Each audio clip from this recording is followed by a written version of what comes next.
So, what are we drinking here? This is the Ponysaurus Fig Saison. It's a 6.3% Saison brewed with wheat and rye and barley, and then 25 pounds of figs in a 1.5 barrel. Oh wow, that's a lot of figs. It's about 3 pounds. I think at the homebrew level, I think it was about 3 pounds for a 5 or 6 gallon batch, something about that. It's good. It's got a little bit of a sweet finish. Mm-hmm. But compared to, I think, your average fruit beer, I mean, well, it's not a fruit beer. No. I mean, that's the short version. No. It's a beer that has some fig flavoring to it, but that's about the extent of the fruit angle on that beer. Yeah, it doesn't taste like a cloyingly sweet Fig Newton or anything. No. This is good, man. Thanks. So what was your inspiration for this particular recipe? I took it upon myself to read Garrett out the Oxford Encyclopedia of Beer. You read the whole thing? That's Yes. a ginormous volume. It was often a miserable experience, but I would sit down and read maybe 15 pages at a time. Okay. Just sit down, and some of it's much more interesting than others. Sometimes you read 20 pages on extinct barley varietals. I have it as a bathroom book because it's a great book just to open up anywhere and read some facts on beer. Yeah. And something, and reading in there about the descriptors of Saison we're talking about, something about that day I read the word pepper, and I thought, I really like pepper and goat cheese and figs. Like, that's a flavor combination I had recently. I was like, Saison, pepper, figs. Oh, we could do something with that. And so that's where, this recipe's barely changed actually since my first batch of it.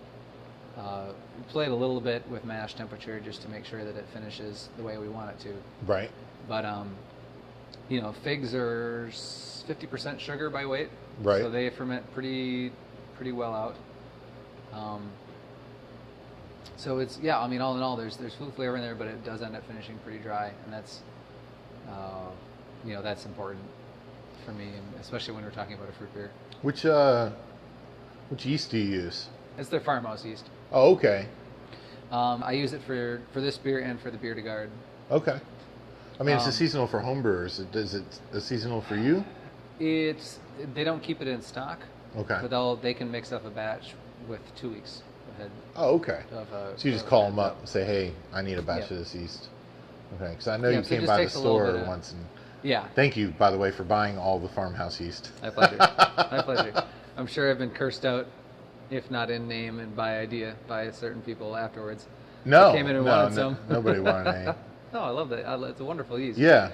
I use it, and it, with the yeast like that, and the beers that I use it in, which are, really yeast-centric beers. Right. A little bit of change in ferment temperature and a little bit of change in the grain bill to give you different kind of precursors for the yeast to work with. It can really change the taste. Oh, absolutely. From beer a couple to beer, degrees in fermentation chamber, you got a whole nother beer. Yep. So there's a lot of room to play with that one, and it goes pretty quick. I mean, mine by the end of fermentation, I'm at maybe 72. Okay. And the Bier de Garde's done in 5 days. Do you start out lower and let it naturally rise up? I don't let it naturally rise up. I'm a little tighter about it than that. But it's a probably 2 days at 68, and then a degree a day until we're up to 72 or 73, and a lot of rest for another day, and then we move on. It moves quick. The figs take a little longer because I let it finish before I add the figs. Okay, so you add the figs after the Yep, I don't want to blow out all that fig flavor and aroma when it's really cranking away. So I wait until it's done.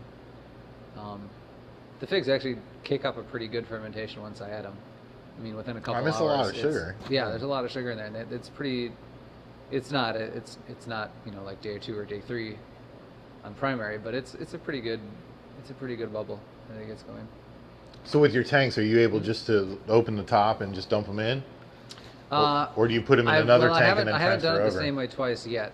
I haven't found the solution that I'm totally satisfied with yet. Okay. I've dumped them in, and between this beer and the IPA, the tank geometry has been something I've had to think about. So it's a much taller and skinnier tank than a carboy. Right. Or really any commercial tank that I've seen in use anywhere else. So if I'm thinking about surface area exposure to ingredients, whether it's chocolate nibs or hops or figs, that's something I have to take into consideration. Right. Because those 30 pounds of figs in that tank are about this deep. Right. And so the figs on the bottom are barely touching anything. The first batch where I dumped them in, it probably took a week and a half to ferment out the figs. Oh, wow. The second batch where I hung them in bags, so then we had all that surface area in 360 degrees, took about 3 days.